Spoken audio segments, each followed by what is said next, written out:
আসসালামু আলাইকুম। প্রতিবারই বাবার বাড়িতে গেলে বাজারে গিয়ে আমি নিজের হাতে কিছু না কিছু বাজার করি। বিশেষ করে বাজারের মধ্যে মাছটাই বেশি কেনা হয়।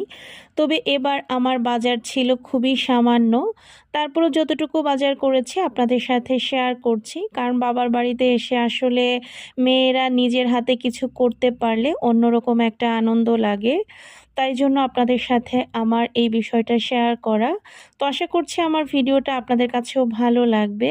তো এখানে রুই মাছ, তেলাপিয়া মাছ আর বাটা আর কিছু পুঁটি মাছ, এই মাছগুলো আমি কিনেছিলাম। আর ইলিশ মাছ যে ৩টা দেখতে পাচ্ছেন, এই ইলিশ মাছগুলো আসলে ভাইয়া কিনেছিল। এছাড়াও কাঁচা বাজার থেকে এখানে আমি সবজি নিয়েছিলাম পটল, মিষ্টি কুমড়া, ওল, তারপরে বেগুন, কাঁচামরিচ, শসা আর কচুরমুখী।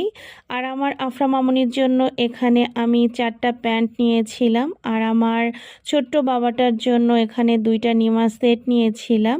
তো এগুলোই ছিল আমার আজকের একদমই সামান্য কিছু বাজার। আপনাদের কাছে কেমন লাগলো অবশ্যই কিন্তু কমেন্ট করে জানাতে ভুলবেন না।